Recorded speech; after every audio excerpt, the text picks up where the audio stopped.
Ini dunia Bapa. Inilah dunia Bapa. This is my Father's Word.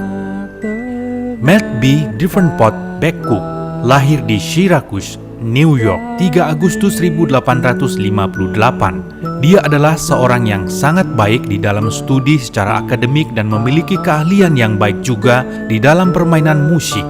Memiliki tubuh yang baik dan atletik, Maltby memiliki kebiasaan untuk menikmati permainan outdoor seperti berjalan pagi di sekitar Lockport yang memiliki pemandangan yang sangat indah dengan pertanian, kebun serta danau yang sangat indah.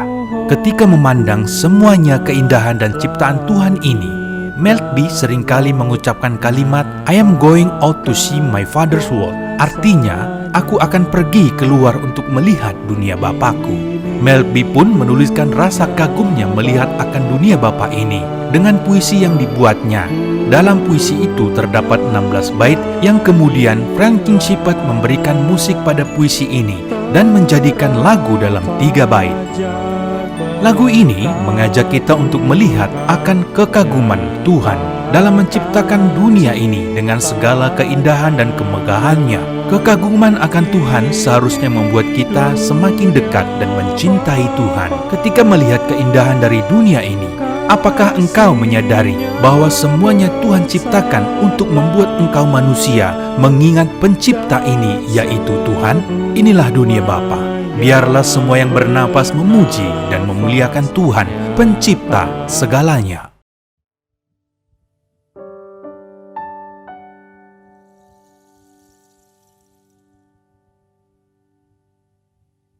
Shalom, Bapak, Ibu, dan Saudara yang terkasih di dalam Tuhan Yesus Kristus. Tidak terasa kita sudah memasuki di minggu terakhir di tahun 2021 bulan Februari. Mari bersama-sama kita kembali datang kepada Tuhan. Mari kita mengambil saat teduh sejenak untuk kita bisa datang ke hadirat Tuhan.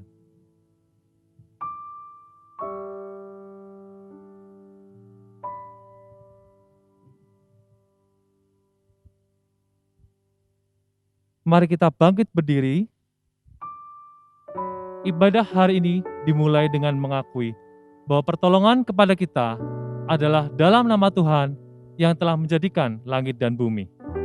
Turunlah kiranya atas kita sekalian anugerah dan damai sejahtera dari Allah Bapa, Allah Putra, dan Allah Roh Kudus.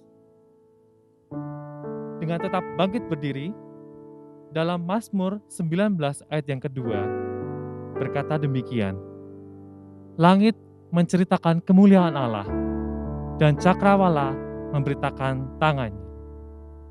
Kita adalah ciptaan-ciptaan Tuhan yang hidup dalam dunia yang Tuhan ciptakan bagi kita. Mari bersama-sama kita agungkan dan kita naikkan. Ini dunia Bapa.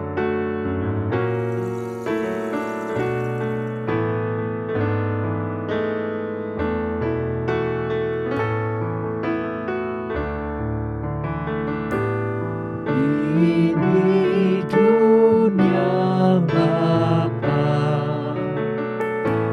anak dengarkanlah, langit bumi memuji Dia, bintang pun menggema.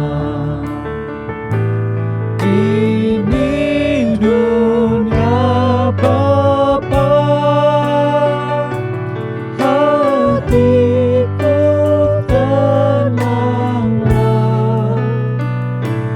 pohon bunga langit dan laut nyatakan kuasa-Nya. Ini dunia Bapa. Ini dunia Bapa, Burung menyanyilah, burung menyanyilah, terang fajar mekar bunga, nyatakan ciptanya.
Bapa.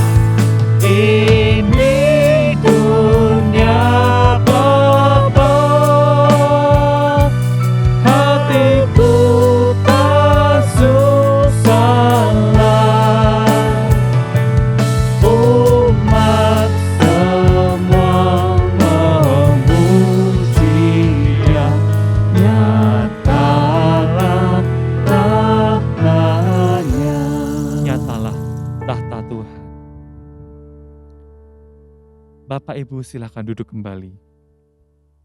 Saat ini saya mengajak setiap kita untuk mengangkat tangan kita dan menaruh tangan kanan kita di dada. Mari kita mengambil waktu-waktu ini dengan tertegun, dengan mata yang takut akan Tuhan. Kita nyatakan apa yang menjadi pelanggaran kita.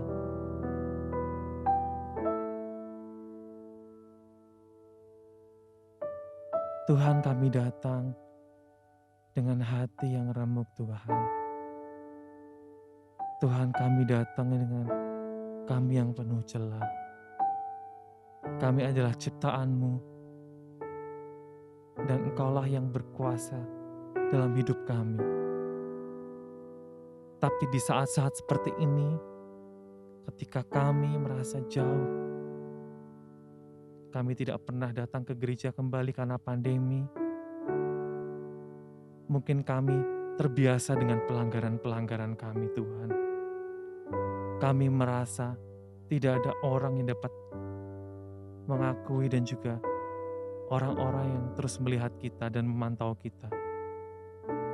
Tuhan tolong, layakkan setiap kami, tahirkan setiap kami, hapuskanlah setiap dosa-dosa kami Tuhan dari tempat yang tersembunyi.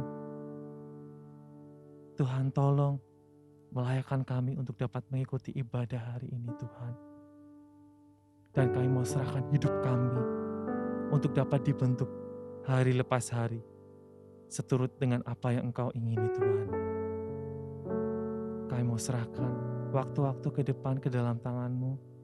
Di dalam nama Tuhan Yesus Kristus kami berdoa dan kami mengucap syukur. Amin. Mari semua jemaat yang beribadah melalui live streaming, mari kita bersama-sama membacakan ayat penuntun ibadah yang terambil dari Roma 6 ayat yang ke-11 hingga 12. Mari kita bersama-sama membacakannya. 2, 3. Demikianlah hendaknya kamu memandangnya, bahwa kamu telah mati bagi dosa, tetapi kamu hidup bagi Allah dalam Kristus Yesus. Sebab itu, hendaklah dosa jangan berkuasa lagi di dalam tubuhmu yang fana, supaya kamu jangan lagi menuruti keinginannya. Kita telah ditebus oleh Tuhan, karena Dia, Raja kita, Tuhan kita, yang telah mencintai kita, yang terus mencintai kita dan mengangkat kita lebih dan lebih lagi. Mari bersama-sama kita pujikan dengan sukacita, kita katakan bahwa Tuhanlah Raja kita, satu-satunya Raja kita, Raja di atas segala raja.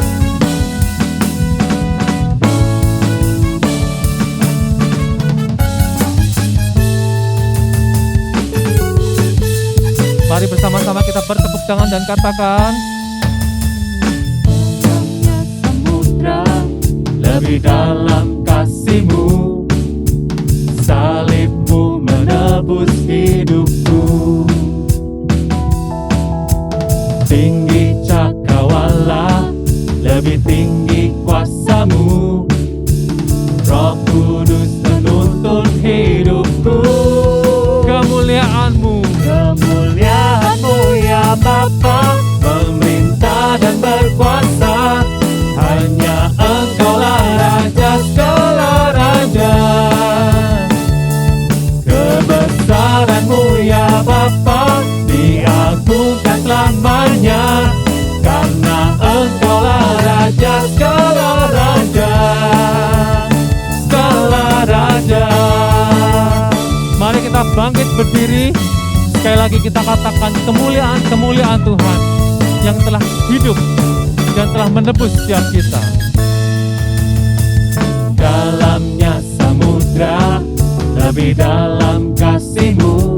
salib-Mu Tuhan. Salib-Mu menebus hidupku. Tinggi cakrawala, lebih tinggi kuasa-Mu. Roh Kudus, Kau tuntun Roh hidup. Kudus menuntun hidupku. Kemuliaan-Mu ya Bapa, memerintah dan berkuasa. Hanya Engkaulah Raja segala raja. Kebesaran-Mu ya Bapa, diagungkan selamanya. Karena Engkaulah Raja segala raja. Hanya Kau Raja. Hanya Kau Raja atas segalanya. Hanya Kau Raja atas segalanya. Kemuliaan-Mu ya Bapa, memerintah dan berkuasa. Amin. Hanya Engkaulah Raja segala raja. Kebesaran-Mu ya Bapa, diagungkan selamanya. Karena Engkaulah Raja segala raja. Sekali lagi kita katakan kemuliaan-Mu. Kemuliaan-Mu ya Bapa, memerintah dan berkuasa. Hanya Engkaulah Raja segala raja. Oh yeah. Kebesaran-Mu ya Bapa, diagungkan selamanya.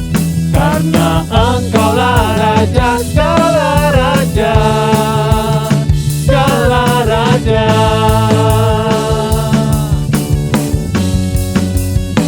Haleluya.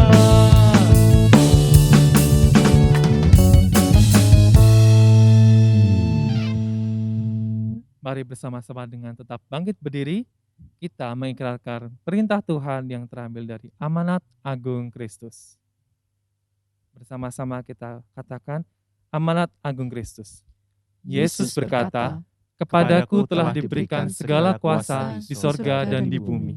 Karena itu pergilah, jadikanlah semua bangsa muridku, dan baptislah mereka dalam nama Bapa dan Anak dan Roh Kudus, dan ajarlah mereka melakukan segala sesuatu yang telah kuperintahkan kepadamu. Dan ketahuilah, aku menyertai kamu senantiasa sampai kepada akhir zaman." Amin. Jemaat dipersilahkan duduk kembali. Saat ini kita diberikan waktu yang indah untuk bisa dipakai Tuhan dalam setiap pekerjaan-pekerjaan kita. Mari kita membawa persembahan kita dan kita mengiring dengan lagu "Pakai Hidupku Ini".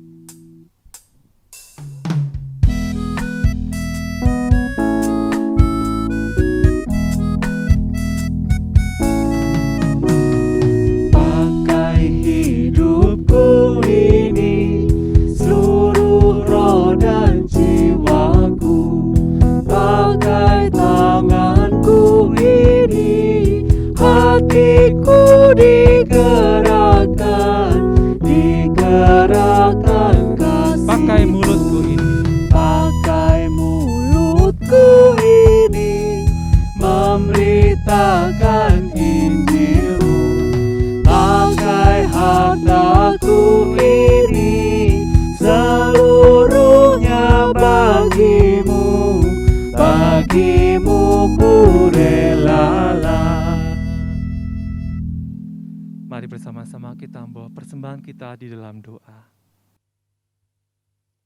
Tuhan, kami sungguh mengucap syukur.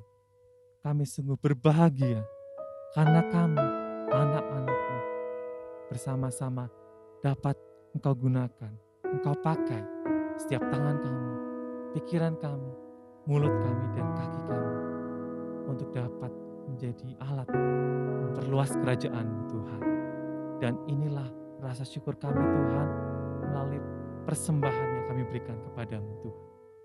Ya Tuhan yang sucikan, kuduskan, dan Engkau yang pakai Tuhan. Kami sungguh mengucap syukur dan kami berterima kasih untuk setiap berkat yang Tuhan curahkan bagi kami. Di Di dalam nama Tuhan Yesus Kristus kami berdoa dan kami bersyukur. Haleluya. Amin. Saya mengajak setiap kita untuk bisa merendahkan hati kita saat ini, karena kita akan bersama-sama membawa setiap doa-doa syafaat kita kepada Tuhan. Saya tidak tahu apa yang menjadi pergumulan Bapak Ibu Saudara saat ini, melalui waktu-waktu yang mungkin tidak dapat kita mengerti, melalui waktu-waktu dan pekerjaan yang mungkin sulit untuk kita mengerti. Mari bersama-sama kita bawa kepada Tuhan dan kita katakan, Tuhan ajarku untuk berharap hanya padamu Tuhan.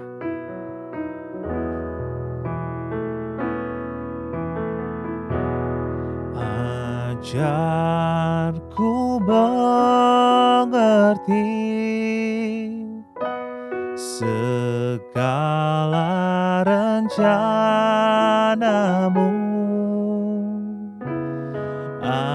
Ajarku berserah hanya padamu.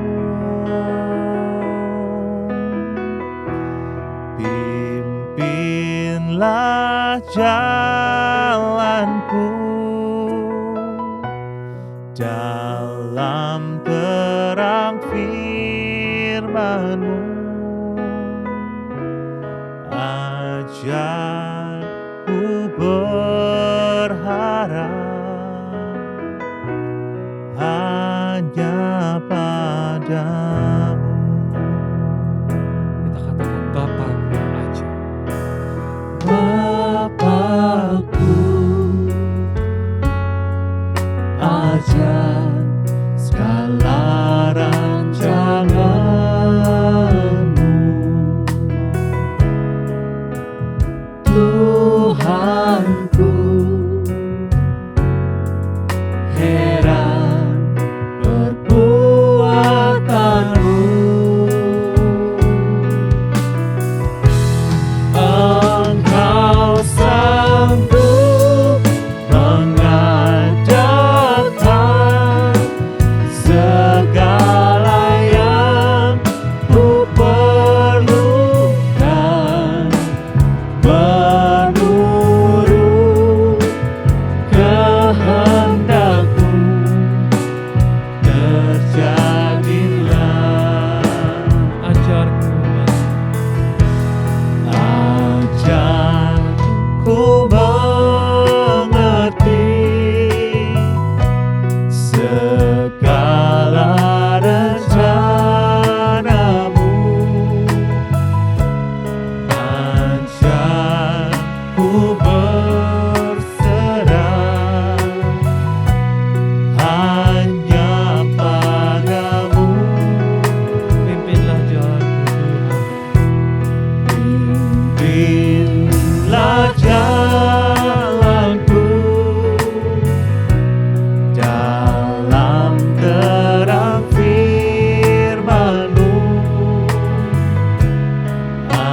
Ajarku berharap hanya padamu.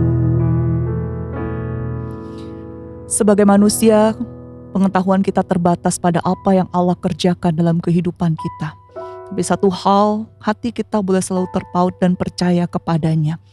Oleh sebab itu saat ini Bapak Ibu Saudara, mari kita boleh secara pribadi mengambil waktu di hadapan Tuhan. Nyatakan apa yang menjadi isi hatimu, nyatakan apa yang menjadi kegundahan hatimu, kekhawatiranmu, yang membuat engkau seolah-olah tak sanggup lagi menjalani kehidupan ini. Mari ambil waktumu secara pribadi dan datanglah kepada Tuhan. Mohon hikmat daripada Tuhan, mohon pengajaran daripada Tuhan.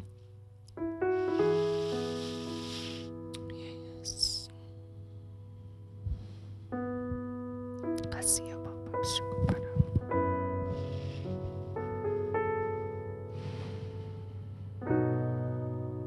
Kasih.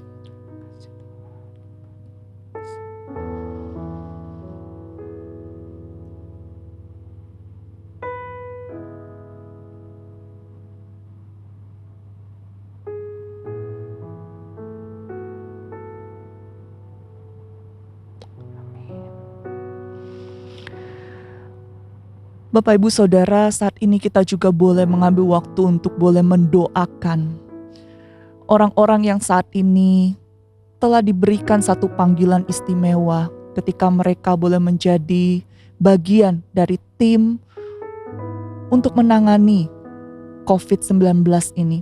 Saudara, secara khusus kita akan berdoa untuk tenaga medis yang ada, yang boleh membantu di dalam mengatasi pandemi ini.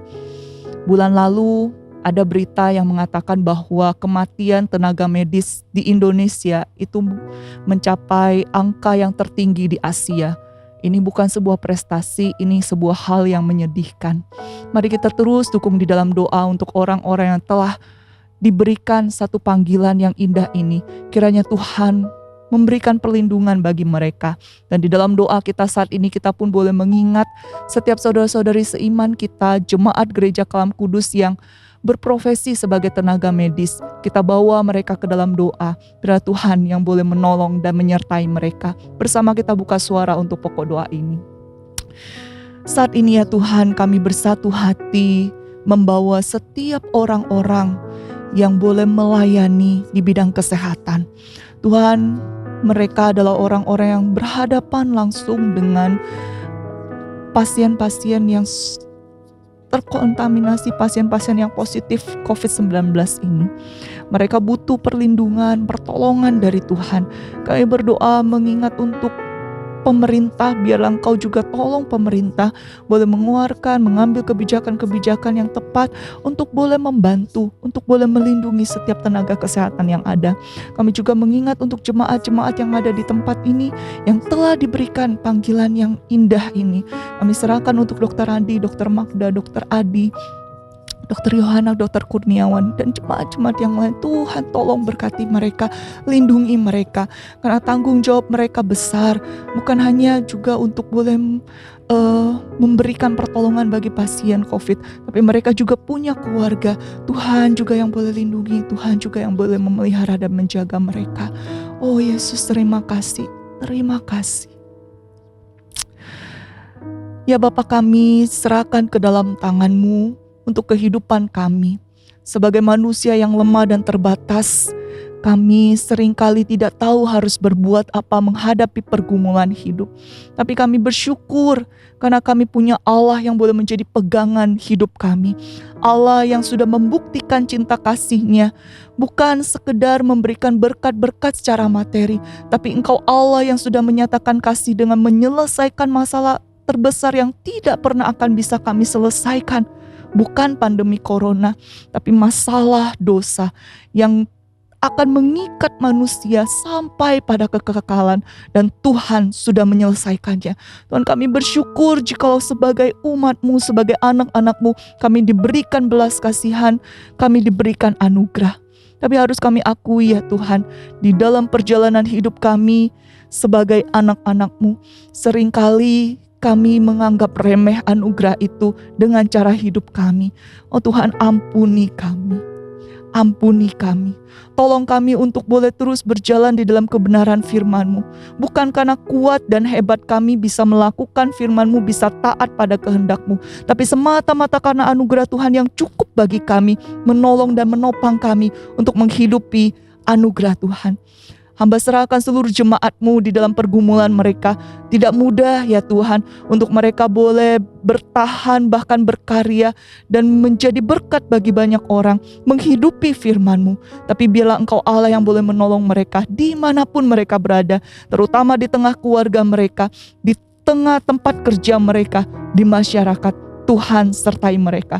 Terima kasih ya Allah, ke dalam tangan-Mu hamba serahkan seluruh jemaat Gereja Kristen Kalam Kudus Surakarta. Engkau Allah yang menyertai dan memberkati mereka. Ini doa kami yang kami naikkan di dalam nama Tuhan kami Yesus Kristus yang sudah mengajar kami berdoa demikian. Bapa kami yang di sorga, dikuduskanlah nama-Mu. Datanglah kerajaan-Mu, jadilah kehendak-Mu di bumi seperti di sorga. Berikanlah kami pada hari ini makanan kami yang secukupnya, dan ampunilah kami akan kesalahan kami, seperti kami juga mengampuni orang yang bersalah pada kami. Dan janganlah membawa kami ke dalam pencobaan, tetapi lepaskanlah kami dari yang jahat, karena Engkau yang punya kerajaan dan kuasa dan kemuliaan sampai selama-lamanya. Amin.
akan sama-sama menyambut firman Tuhan yang akan disampaikan pada hari ini. Biarlah kita bersama-sama belajar melalui firman-firman-Nya untuk dapat menjadi seperti yang Tuhan ingini.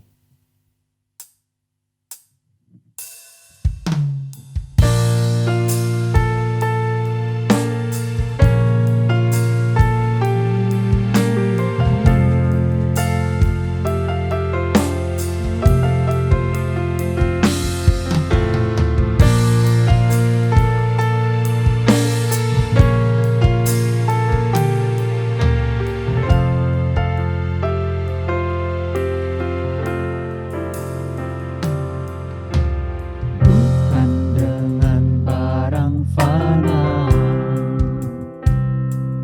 Kau membayar dosaku, dengan darah yang mahal,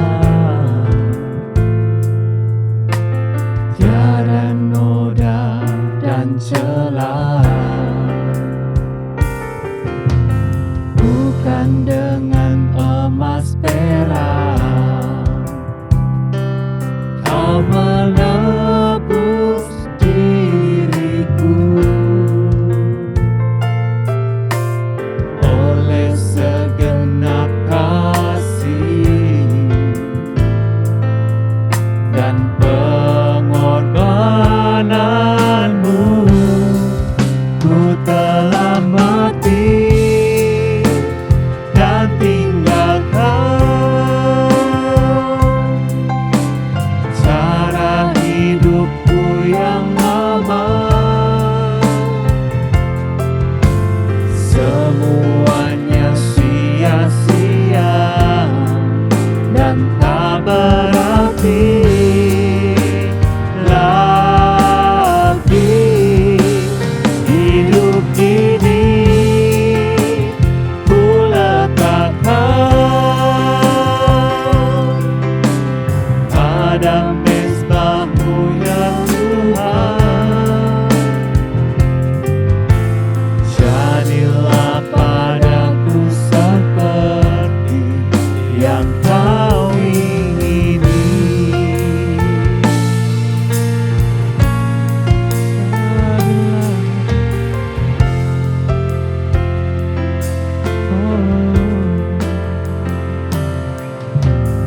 Bukan dengan emas perak Kau menebus diriku, oleh segenap kasih dan pengorbananmu, ku telah mati dan tinggalkan cara hidupku yang lama. Semuanya sia-sia, Semuanya sia-sia dan tak berarti lagi. Hidup ini ku letakkan pada mezbah-Mu ya Tuhan. Jadilah padaku seperti yang Kau ingini. Jadilah padaku seperti yang Kau ingini.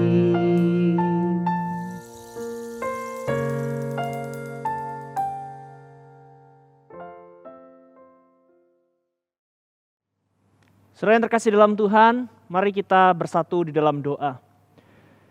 Bapa yang di sorga, kami bersyukur, berterima kasih untuk pemeliharaan yang Engkau berikan bagi kami di sepanjang kehidupan kami. Sehingga hari ini kami boleh kembali datang beribadah, dan khusus saat ini kami akan membaca dan merenungkan firman-Mu. Pimpinlah, berkatilah setiap kami dengan kebenaran firman-Mu ya Tuhan. Sehingga apa yang akan kami baca, yang akan kami gumulkan dan renungkan sungguh boleh menuntun dan membentuk kehidupan kami. Terima kasih ya Tuhan, terima kasih. Kami serahkan pembacaan dan perenungan firman Tuhan hari ini ke dalam tangan pimpinan dan pertolongan Tuhan. Dalam nama Tuhan kami Yesus Kristus, kami berdoa. Amin. Saudara yang terkasih dalam Tuhan, mari kita membaca kebenaran firman Tuhan yang hari ini diambil dari Roma pasal yang ke-6. Roma pasal yang ke-6 ayat yang pertama sampai ayat yang ke-14. Saya akan membacakannya bagi kita sekalian, demikianlah firman Tuhan. Mati dan bangkit dengan Kristus. Jika demikian, apakah yang hendak kita katakan? Bolehkah kita bertekun dalam dosa supaya semakin bertambah kasih karunia itu? Sekali-kali tidak. Bukankah kita telah mati bagi dosa? Bagaimanakah kita masih dapat hidup di dalamnya? Atau tidak tahukah kamu bahwa kita semua yang telah dibaptis dalam Kristus telah dibaptis dalam kematiannya? Dengan demikian kita telah dikuburkan bersama-sama dengan Dia oleh baptisan dalam kematian, supaya sama seperti Kristus telah dibangkitkan dari antara orang mati oleh kemuliaan Bapa, demikian juga kita akan hidup dalam hidup yang baru. Sebab jika kita telah menjadi satu dengan apa yang sama dengan kematiannya, kita juga akan menjadi satu dengan apa yang sama dengan kebangkitannya. Karena kita tahu bahwa manusia lama kita telah turut disalibkan, supaya tubuh dosa kita hilang kuasanya, agar jangan kita menghambakan diri lagi kepada dosa. Sebab siapa yang telah mati, ia telah bebas dari dosa. Jadi jika kita telah mati dengan Kristus, kita percaya bahwa kita akan hidup juga dengan Dia. Karena kita tahu bahwa Kristus sesudah Ia bangkit dari antara orang mati, tidak mati lagi, mau tidak berkuasa lagi atas dia. Sebab kematiannya adalah kematian terhadap dosa, satu kali dan untuk selama-lamanya. Dan kehidupannya adalah kehidupan bagi Allah. Demikianlah hendaknya kamu memandangnya, bahwa kamu telah mati bagi dosa, tetapi kamu hidup bagi Allah dalam Kristus Yesus. Sebab itu hendaklah dosa jangan berkuasa lagi di dalam tubuhmu yang fana, supaya kamu jangan lagi menuruti keinginannya. Dan janganlah kamu menyerahkan anggota-anggota tubuhmu kepada dosa, untuk dipakai sebagai senjata kelaliman. Tetapi serahkanlah dirimu kepada Allah sebagai orang-orang yang dahulu mati, tetapi yang sekarang hidup. Dan serahkanlah anggota-anggota tubuhmu kepada Allah untuk menjadi senjata-senjata kebenaran. Sebab kamu tidak akan dikuasai lagi oleh dosa, karena kamu tidak berada di bawah hukum Taurat, tetapi di bawah kasih karunia. Saudara yang terkasih dalam Tuhan, suatu kali di sebuah ruang kelas ada seorang guru memberi pertanyaan kepada murid-muridnya di taman kanak-kanak, di sekolah taman kanak-kanak. Guru bertanya, pada waktu itu pelajaran agama Kristen. Anak-anak, menurut kalian Allah Bapa itu seperti apa? Nah, untuk mempermudah kalian menjawab, bayangkan Allah Bapa itu memiliki semua sifat dan semua kebaikan yang Papa kalian miliki, yang Papi kalian miliki. Saya Bu Guru, jawab seorang anak. Allah Bapa itu seorang yang mengasihi. Karena papi saya sangat mengasihi saya. Bagus, kata Bu Guru. Saya Bu Guru, sahut anak yang lain. Allah Bapa itu sangat mampu untuk menolong orang dan menyelamatkan orang Bu Guru. Oh iya? Kok bisa begitu? Kata Bu Guru.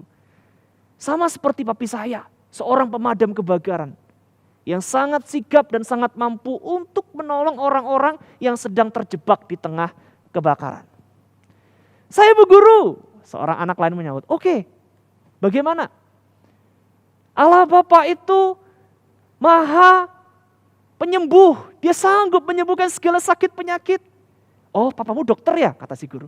Iya Bu Guru, betul. Papiku adalah seorang dokter. Tapi diam-diam Ibu Guru melihat di bagian tengah ada seorang anak yang terduduk dan tertunduk. Bukan hanya duduk tetapi juga tertunduk. Bu Guru ini bertanya kepada anak itu, "Kamu kenapa? Coba gambarkan Allah Bapa itu menurut kamu seperti apa?" Bu Guru, gak mungkin Allah Bapa seperti papiku.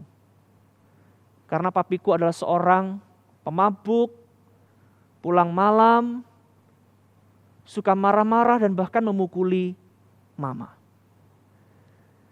Saudara yang terkasih dalam Tuhan, tidak fair memang jikalau kebenaran itu disandingkan dengan profil manusia. Karena manusia punya titik-titik lemah dalam hidupnya. Namun saudara yang terkasih dalam Tuhan, mau tidak mau sebetulnya kita tidak bisa menghindari kenyataan bahwa orang di luar kita, orang di luar Kristen itu melihat kekristenan dengan bagaimana mereka melihat orang-orang Kristen hidup. Karena itu saudaraku yang terkasih dalam Tuhan, hidup kita itu memiliki tanggung jawab yang besar. Kita tidak boleh mencitrakan Allah dengan citra yang buruk di tengah-tengah dunia ini. Dan kita harus berjuang untuk itu. Berjuang untuk menyatakan kemuliaan Allah dan hidup benar di hadapan Tuhan. Tapi saudara yang terkasih dalam Tuhan, berbicara mengenai dosa dan pergumulan dosa, seringkali ini menjadi sesuatu yang tidak mudah untuk kita bicarakan. Ada banyak faktor di belakang dan di sekitar perbuatan-perbuatan dosa yang kita lakukan atau mungkin kita sembunyikan. Kita sudah memiliki ikatan mungkin atau mungkin itu berpengaruh dengan keluarga kita yang kita kasihi, yang kita sayangi. Berpengaruh dengan kondisi hati kita, kenyamanan hati kita. Kita tidak rela kalau kita melepaskannya karena kita sudah nyaman selama ini. Saudara yang terkasih dalam Tuhan, berbicara mengenai pergumulan dalam dosa adalah berbicara tentang hal-hal yang realistis. Seringkali banyak orang yang karena begitu bergumul, berjuang dalam perjuangannya melawan dosa, jatuh, berjuang bangkit lagi, jatuh lagi, bangkit lagi, sehingga dia akan tahu kalaupun dia memohon ampun dan bangkit, suatu saat dia bisa jatuh juga. Ada banyak orang yang kemudian frustasi dengan keadaannya tersebut. Ini adalah sesuatu yang realistis. Lalu pertanyaannya, sesuai dengan tema kita hari ini, mati bagi dosa.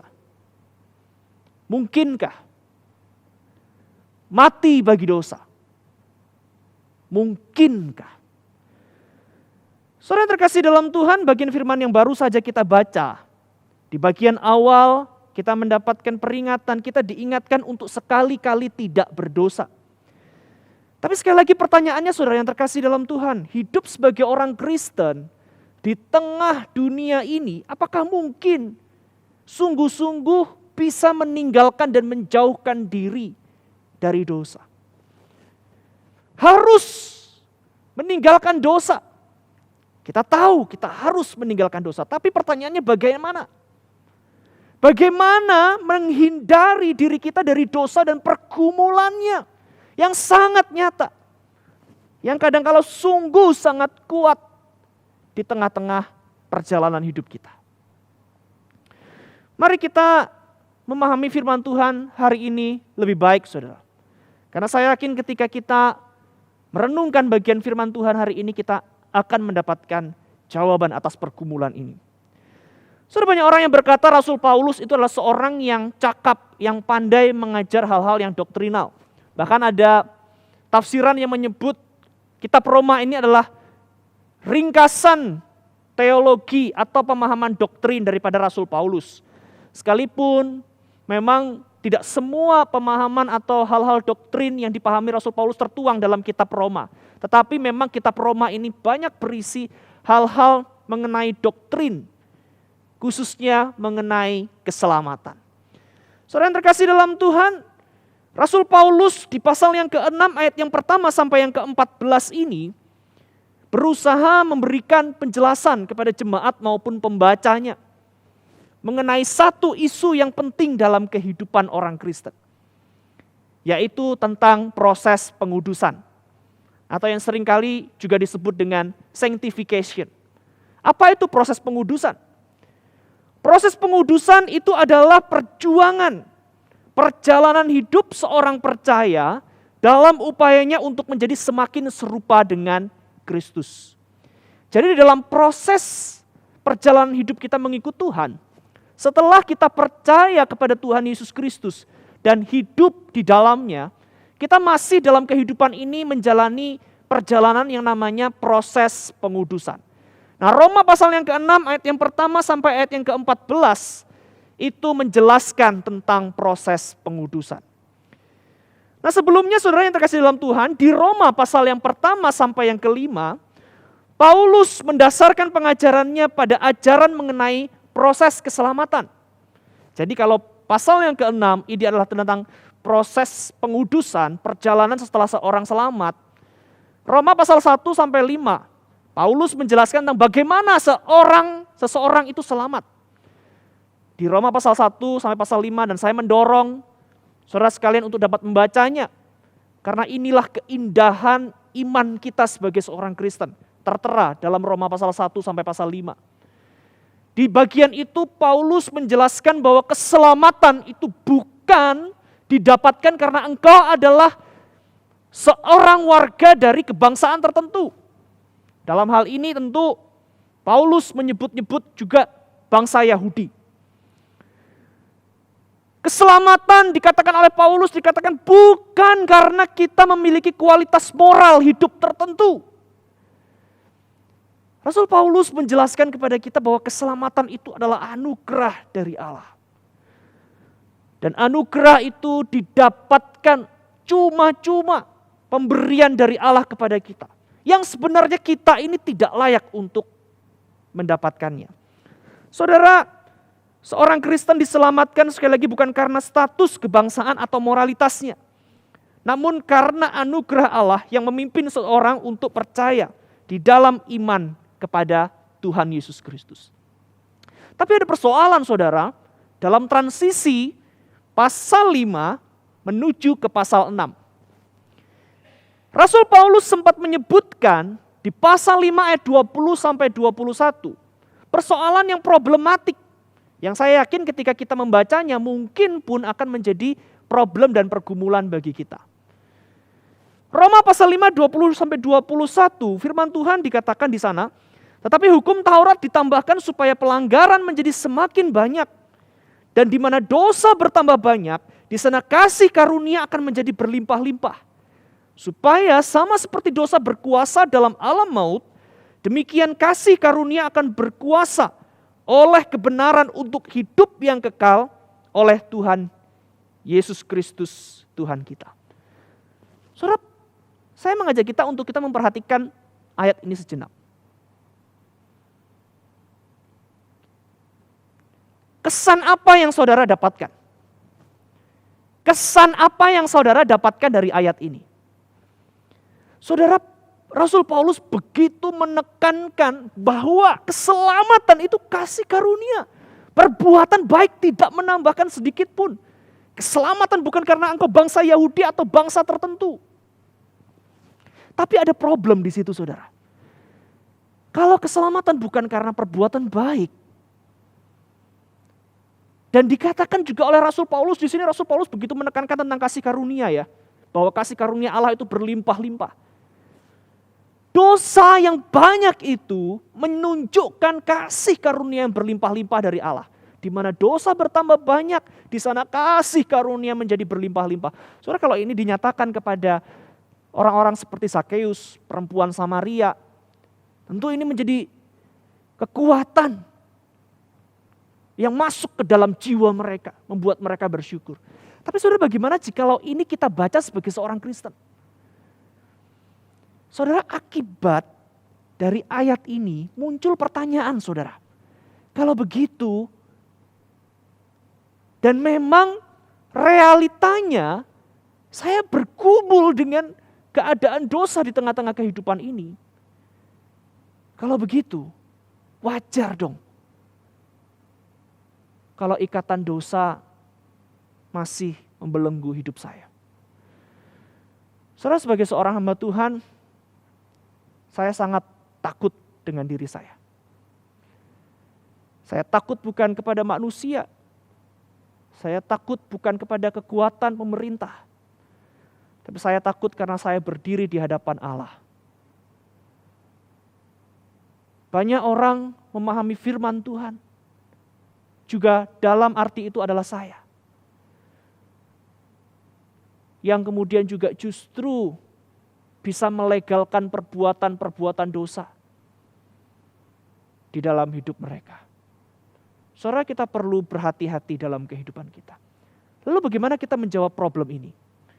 Kalau begitu wajar, karena kita memang benar-benar bergumul dengan dosa.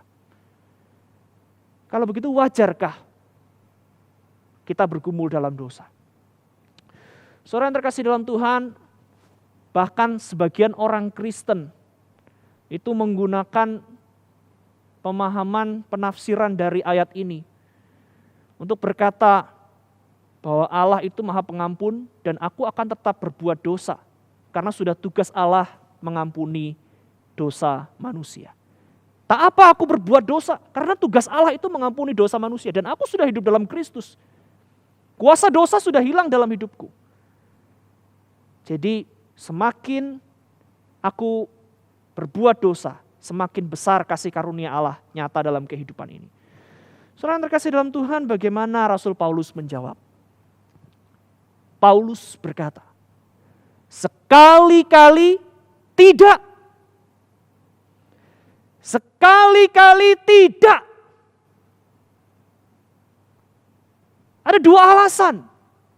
Bukankah kita telah mati bagi dosa? Bagaimana kita masih dapat hidup di dalamnya? Alasan yang kedua, atau tidak tahukah kamu bahwa kita semua yang telah dibaptis dalam Kristus telah dibaptis dalam kematiannya, dan saya lanjutkan di ayat yang keempat. Dengan demikian kita telah dikuburkan bersama-sama dengan Dia, yaitu Tuhan Yesus, oleh baptisan dalam kematian. Supaya sama seperti Kristus telah dibangkitkan dari antara orang mati oleh kemuliaan Bapa. Demikian juga kita akan hidup dalam hidup yang baru. Saudara, ada kesalahan logika dari cara berpikir orang mengenai kehidupan di dalam dosa setelah diselamatkan. Kalau Rasul Paulus berkata, di dalam dosa kasih karunia Allah nyata dan terlihat besar, semakin besar ketika dosa itu semakin besar. Apakah itu juga menandakan hidup kita sekarang ini juga wajar kalau kita jatuh dalam dosa? Tidak, saudara, tidak. Rasul Paulus berkata seperti itu. Rasul Paulus tahu ini akan menjadi problem, karena itu dia memberikan Roma pasal 6 ini untuk menjadi sebuah penjelasan. Saudara,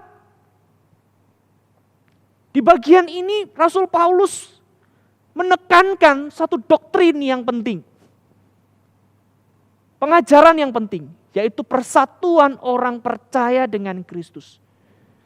Saudara, kita di dalam Tuhan Yesus Kristus dikatakan menjadi satu, baik dalam kematian maupun kebangkitannya. Kristus mati menandakan kematian kita akan dosa. Dan kebangkitan Kristus menandakan kemenangan kita. Dan saudara, kita juga harus memahami bahwa tidak ada pembedaan di antara keduanya. Ibaratnya saudara, kematian dan kebangkitan di dalam Kristus, persatuan kita di dalam Kristus, dalam kematian dan kebangkitannya, itu seperti koin, mata uang, yang saling berhubungan satu dengan yang lain, tidak terpisah. Kematian, kebangkitan, kematian di salah satu sisi dan kebangkitan di salah satu, tidak ada keterpisahan di antara keduanya. Jadi artinya kalau kita sudah merdeka dalam Kristus, kita tidak boleh menghambakan diri di dalam kematian yang pernah kita alami dalam dosa. Karena artinya kita hanya ada di satu sisi. Sementara kematian dan kebangkitan adalah dua sisi yang tidak bisa terpisahkan satu sama lain. Lagi pula saudara yang terkasih dalam Tuhan, Kesalahan logikanya di sini. Yang dimaksud Rasul Paulus itu adalah kehidupan seorang percaya yang sudah menerima Tuhan Yesus sebagai Tuhan dan Juru Selamat. Jadi ketika kita sudah percaya, ketika kita sudah ada di dalam Kristus, kita adalah manusia baru. Nggak mungkin kita masih memikirkan atau ini masih bisa dihubungkan dengan manusia lama. Ini sudah dua konteks yang berbeda. Ada kesalahan logika di situ. Bahwa dosa dalam arti tubuh yang lama kita, hidup yang lama kita, kok masih mau dibawa ke kehidupan yang baru dalam Kristus. Ini dua kategori yang berbeda. Maka saudara, dalam proses pengudusan,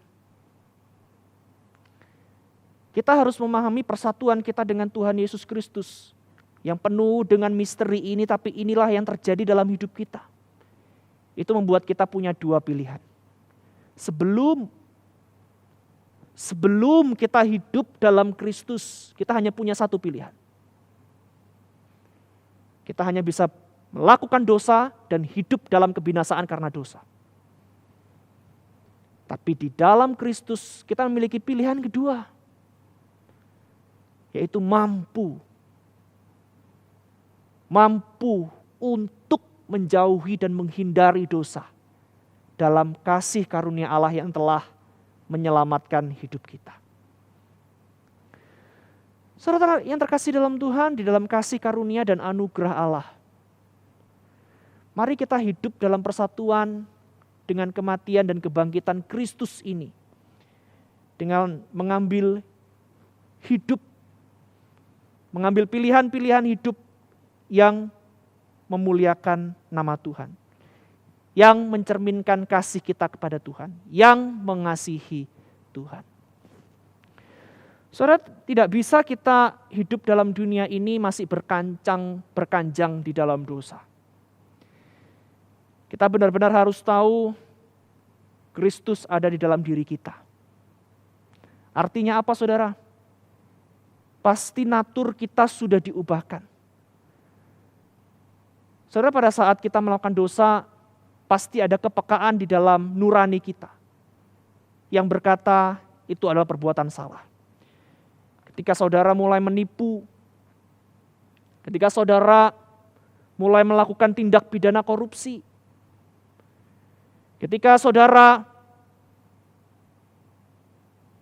keras dengan istri atau anak, bahkan melakukan kekerasan dalam rumah tangga, ketika saudara berselingkuh, ketika saudara berzinah, ketika saudara mencuri, mencontek, hidup yang baru di dalam Kristus akan membuat kita diingatkan,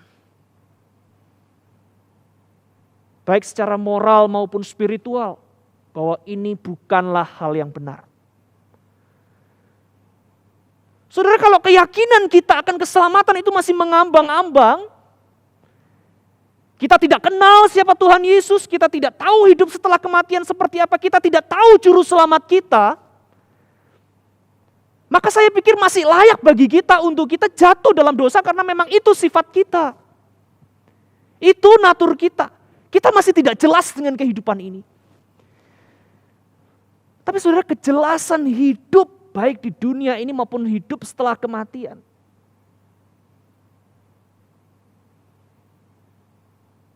bukankah seharusnya itu menjadi sumber kekuatan bagi kita?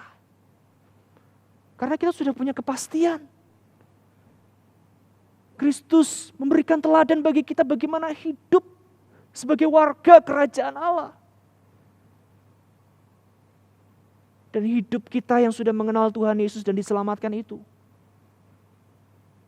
bukankah seharusnya menjadi hidup yang menghamba kepada Allah, mengasihi Allah. Sehingga saudara, pada saat kita ingin melakukan dosa, kita yang sudah mengenal Allah, Kita yang mengenal pribadi Allah dalam Tuhan Yesus Kristus dan mengasihi Tuhan. Apa buktinya kita mengasihi? Hari ini kita masih beribadah. Seharusnya memutuskan pilihan saat itu dengan pilihan yang mengasihi Allah. Tanyakan pada diri kita, apakah pilihan itu akan menjadi pilihan bagi diriku untuk membuat aku semakin memuliakan dan mengasihi Allah. Saudara terkasih dalam Tuhan, kisah mengenai orang yang selamat dari kecelakaan memang selalu menjadi kisah yang menarik. Tapi saudara, adalah lebih menarik ketika kita mendengarkan kisah-kisah pertobatan seorang Kristen. Seorang Kristen yang hidupnya terpuruk karena dosa, tapi dia memahami kasih karunia di dalam Kristus, dan kemudian dia berjuang untuk melepaskan diri dari ikatan dosa. Saudara, suatu kali saya mendengarkan kesaksian tentang seorang yang bergumul dengan dosa seks dalam hidupnya. Dia berkata, dia terbiasa berpacaran dengan cara yang salah itu semenjak dari SMA. SMA atau SMP saya lupa. Lalu beranjak ke kuliah, berpacaran sambil melakukan hubungan seks, menikah, bercerai, karena tidak pernah puas dan marah, pertengkaran selalu terjadi dalam rumah tangga. Dan juga dalam pernikahan dia masih sering jajan. Bukan berselingkuh, tapi mencari pekerja seks komersil. Tidak ada pertobatan yang sejati dalam dirinya. Dia terus melakukan, tapi semakin melakukan, semakin hancur hidupnya. Suatu kali dia berjumpa dengan Tuhan Yesus. Dia tahu hidupnya sangat tidak berarti. Dia ingin melepaskan diri dari semua kejahatan seks yang pernah dia lakukan. Tapi saudara tahu apakah itu mudah bagi dirinya untuk dia keluar? Tidak mudah, saudara. Semakin dia ingin berjuang melepaskan, semakin godaan itu bertambah besar. Tubuh fisik pun dikatakan tidak mendukung, saudara. Dan bahkan dalam pergumulannya masih sempat jatuh.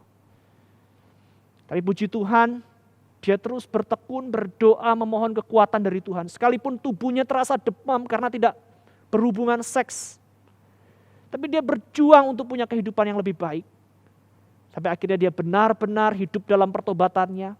Dia dimenangkan, dia lepas dari dosa seks. Dan dia membangun keluarga yang lebih baik.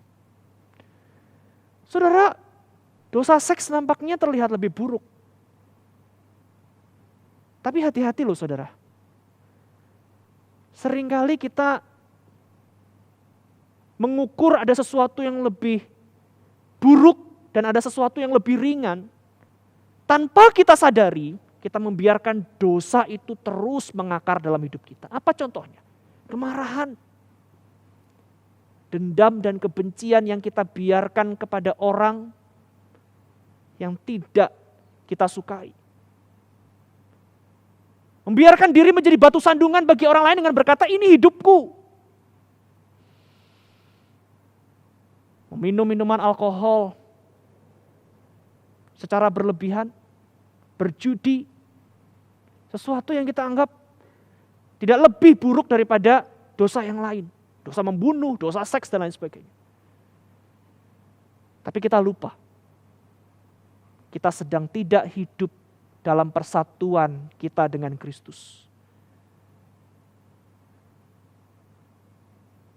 Saudara,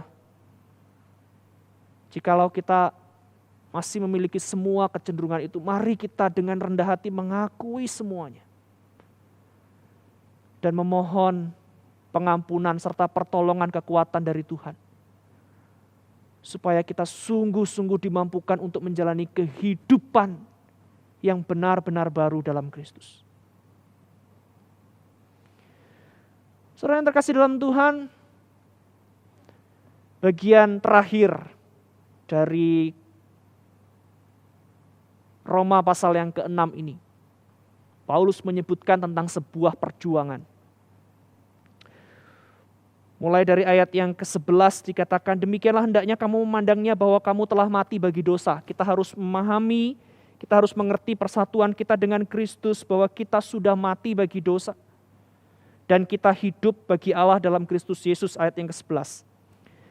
Dan kemudian dikatakan, sebab itu hendaklah dosa jangan berkuasa lagi di dalam tubuhmu yang fana. Supaya kamu jangan lagi menuruti keinginannya. Dan janganlah kamu menyerahkan anggota-anggota tubuhmu kepada dosa untuk dipakai sebagai senjata kelaliman. Tetapi serahkanlah dirimu kepada Allah sebagai orang-orang yang dahulu mati, tetapi yang sekarang hidup. Dan serahkanlah anggota-anggota tubuhmu kepada Allah untuk menjadi senjata-senjata kebenaran. Saudara, ada satu kata yang ditekankan dan bahkan diulang sampai 2 kali, yaitu senjata.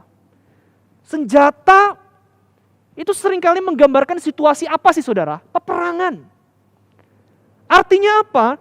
Dalam proses pengudusan di dalam kehidupan kita ini, perjuangan kita melawan keinginan, nafsu, dan kedagingan kita, itu ibarat seperti sebuah peperangan. Tapi kita sudah diingatkan. Demikianlah hendaknya kita memandang diri kita bahwa kita sudah mati untuk itu. Dan kita punya pilihan lain, yaitu untuk menang atasnya dan hidup bagi Allah dalam Kristus Yesus. Oh saudara, ini luar biasa menguatkan sekali buat kita. Anggaplah ini sebagai peperangan, perjuangan dalam hidup kita. Dan ingatlah, jangan pernah menghambakan diri untuk hidup kita dipakai bagi senjata-senjata kelaliman.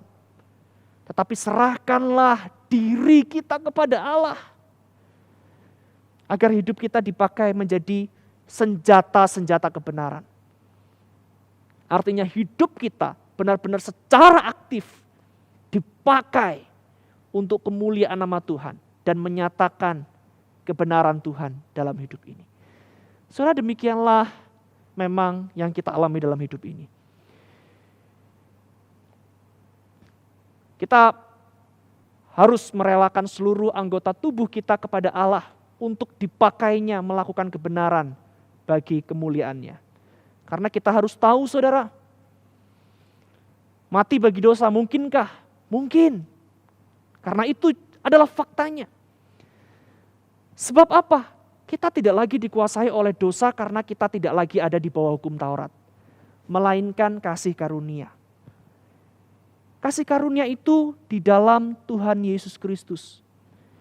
Yang kita memandangnya sebagai Allah yang maha kuasa turun ke dalam dunia berinkarnasi. Menjadi manusia untuk menebus hidup kita dari dosa.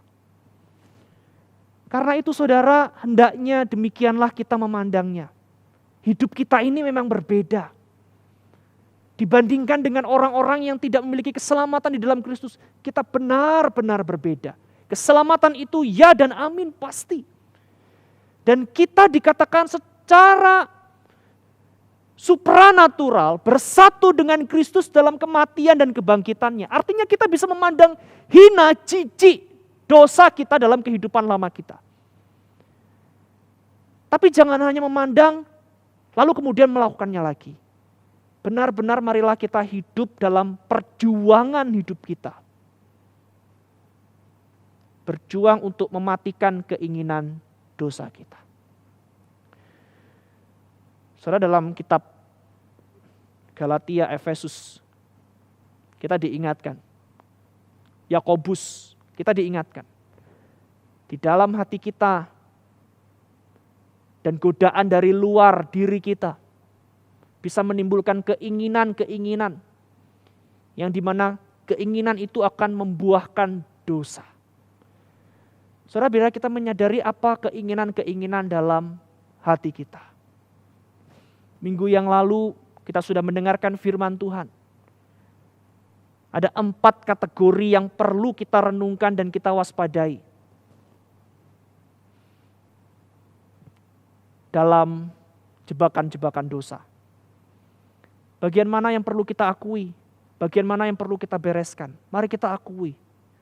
Dan mari kita memohon pertolongan daripada Tuhan supaya kita benar-benar bisa membereskannya. Sehingga kehidupan kita sungguh menjadi kehidupan yang memuliakan nama Tuhan. Kehidupan kita menjadi kehidupan yang lebih baik, menjadi berkat bagi keluarga, berkat bagi sekitar kita, Dan terlebih daripada itu semua, nama Tuhan dipermuliakan. Dan banyak orang melihat kesaksian yang baik, yang benar melalui kehidupan kita. Kiranya Tuhan menolong dan memampukan setiap kita menjadi hamba-hamba kebenaran, menjadi seorang yang memahami persekutuan dalam kematian dan kebangkitan Kristus, serta dimampukan untuk sungguh-sungguh mengatasi dosa, meninggalkan dan menjauhinya dari kehidupan kita. Mari kita berdoa.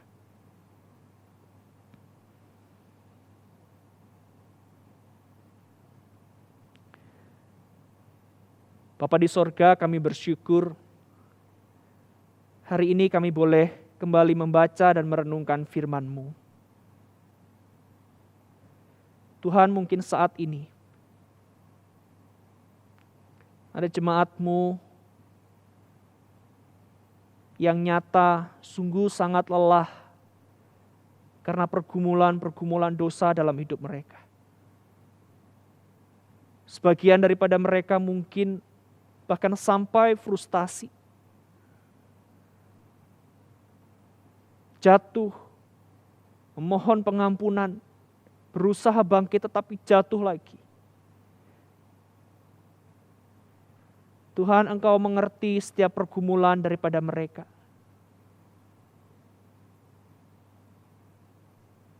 Tuhan, berkati dan pimpinlah kami dalam perjalanan hidup ini,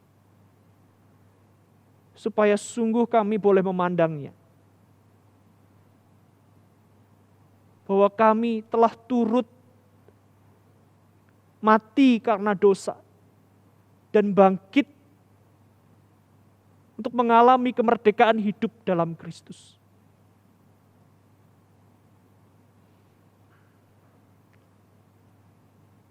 Saat ini di antara anak-anak-Mu ada yang menyadari satu kecenderungan dosa tertentu dalam hidupnya ya Tuhan. Dengarkanlah doa mereka.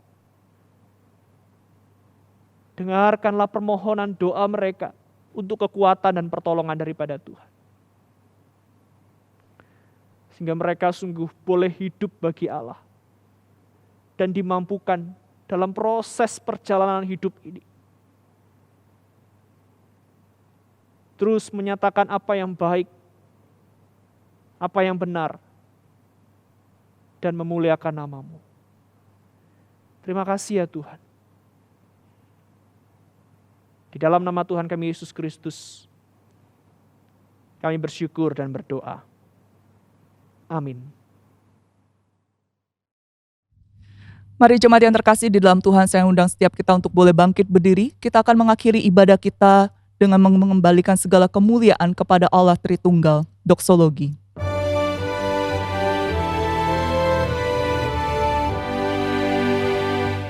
Puji Allah Bapa Putra, puji Allah Roh Kudus, ketiganya yang esa.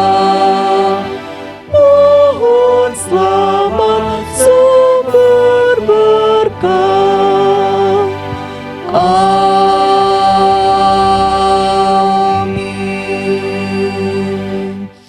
Jemaat yang terkasih di dalam Tuhan, kembalilah kepada kehidupan yang telah Tuhan percayakan kepadamu, dan jadilah saksinya dimanapun kau berada.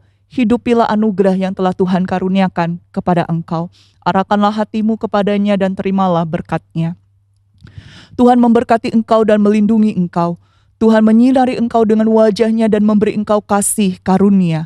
Tuhan menghadapkan wajah-Nya kepadamu dan memberi engkau damai sejahtera. Mulai hari ini sampai Maranatha, Kristus datang yang kedua kalinya. Amin.